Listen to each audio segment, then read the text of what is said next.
Sumalang sa orientation ang ilang senador na papasok sa 20th Congress. Ilan sa kanila ay nagbigay ng pananaw sa impeachment trial ni Vice President Sara Duterte. Narito ang ulat.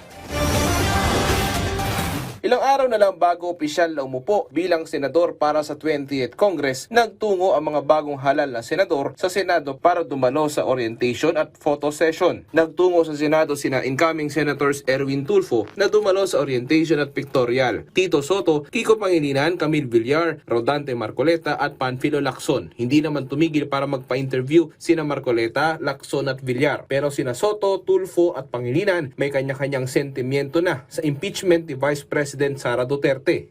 I'm trained as a journalist, di ba? We're on evidence-based when we do our stories, di ba? Statements on both sides.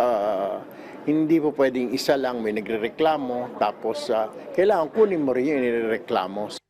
Basta sa akin, I'm always ready. Aside from the fact that I've had a mastery of rules and procedures of the Senate, also the rules of court and the impeachment rules. Dahil ako yung author ng impeachment rules.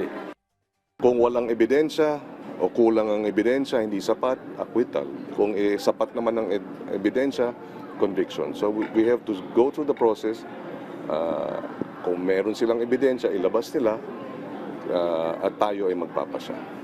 Sa usapin kung tatawid sa 20th Congress kung saan sila uupo, sabi ni Soto, up in the air ang lahat. Duda naman siya kung babaguhin pa ba ang impeachment rules. Pero umaasa ang incoming senator na wala na masyadong debate pero hindi naman daw ito mapipigilan. Natanong din siya sa harap ng mga patutsyada ng House Prosecution Team sa impeachment court.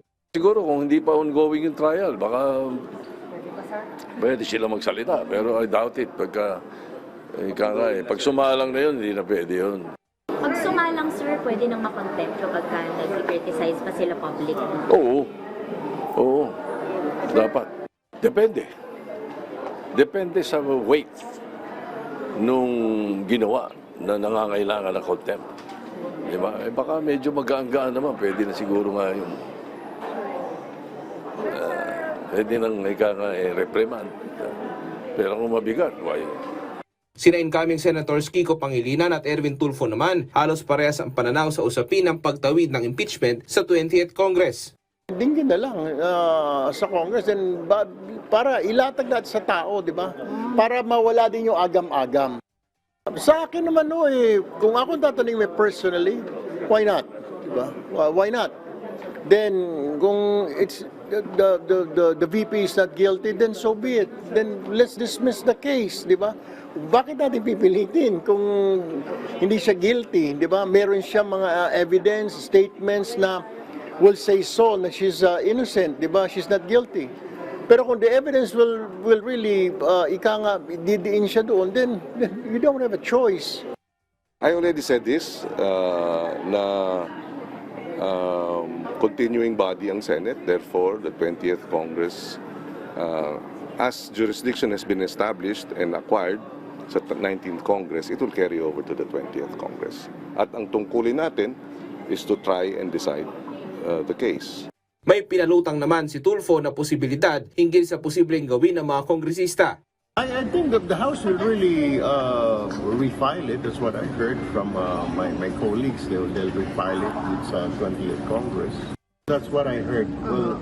Yung before all this, sabi nila, pag ibinalik, they will refile it. I don't know how they will do it in mechanics. Hindi ko maintindihan Yun ang let's wait and see. And then we'll see where do we go after that. I know that there's a ban, 1-year ban. Kaya nga, iniisip ko, ano kaya yun? June 30, naasahang opisyal na manunungkulan ng mga bagong halal na senador. Daniel Manalastas para sa Pambansang TV sa Bagong Pilipinas.